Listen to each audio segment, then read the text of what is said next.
Strings had been tied to each triplet's wrist, so the balloons would not be lost to the troposphere. The triplets were 6 years old this very Easter day.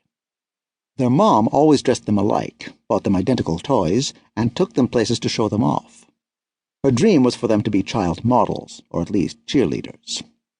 Seated near them, she encouraged the trio to wave at people on the shore. As the triplets waved, the balloons would float up and down, drawing all eyes toward the barge. It seems possible that the first bee may actually have stung the mother, but there was general agreement that the triplets waving their arms to ward off the bees caused the balloons to bounce and strike other bees, enraging them even more.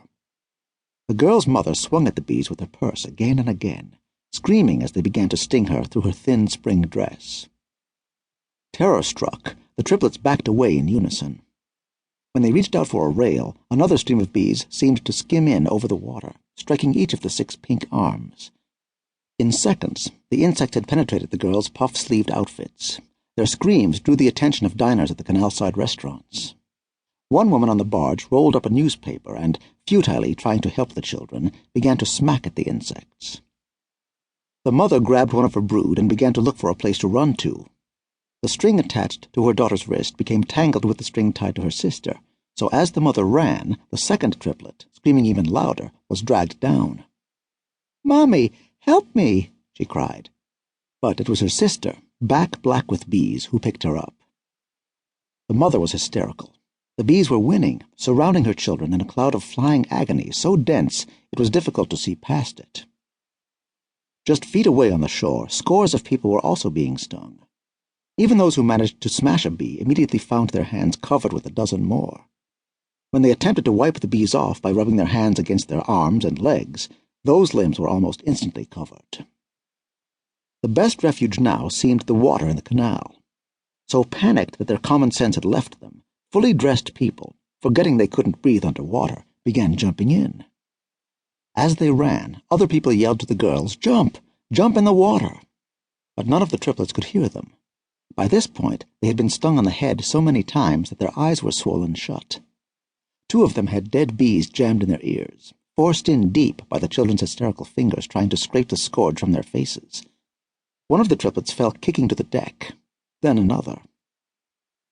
Suddenly, one of the barge's passengers, a big Texan, came to the rescue. He waded into the cloud of bees as if they weren't there, snapped the twine on each girl's wrist, then pitched them neatly, one by one, over the railing into the canal. He hurled the mother in last, then made a shallow dive himself. 2 of the triplets had already begun to go into shock when the Texan picked them up. As their extremities began to swell, they started losing consciousness. When they hit the water, the cold revived them, but not enough to save them. They were underwater, and they had never learned to swim. Their mother hit the canal at a steeper angle than the cowboy, and stood up promptly in the chest-high water. The bees still massed in her hair, but she ignored them. Nothing mattered now that her children were drowning. Frantic, she looked around, wading ineffectually toward one of the punctured balloons, but before she got to the spot, her face was covered with bees.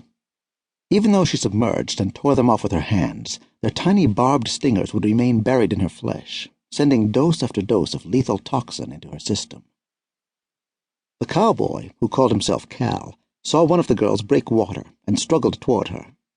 Just as he reached her, she went under, but he managed to lift her to the surface. A clerk from a nearby sporting goods store, in order to help, hurled a rubber raft into the canal and tried to maneuver it toward Cal. Just as Cal grabbed for it, the bees hit him, the girl, and the clerk, who stood up, waving his arms as the bees struck, falling backwards into the water. The raft kicked out from under the falling clerk and turned over. At last, Cal had a chance. He came up underneath the raft, gasping, with the little girl in tow. Almost immediately, the clerk's head reappeared, and with trepidation, they both examined the child. Her face looked as if it had been inflated with a basketball pump. The orange, yellow, and black bodies of hundreds of dead and dying bees clung to her hair, her ears, her nose, inserting their abdomens into her nostrils, stinging upward, relentlessly, mercilessly. The child was barely breathing, except for the furious whine of the bees. Her desperate gasps were the only thing the men could hear. As the 2 of them made their way under the cover of the raft, down the canal, and away from the swarms, Cal tried to give the girl mouth-to-mouth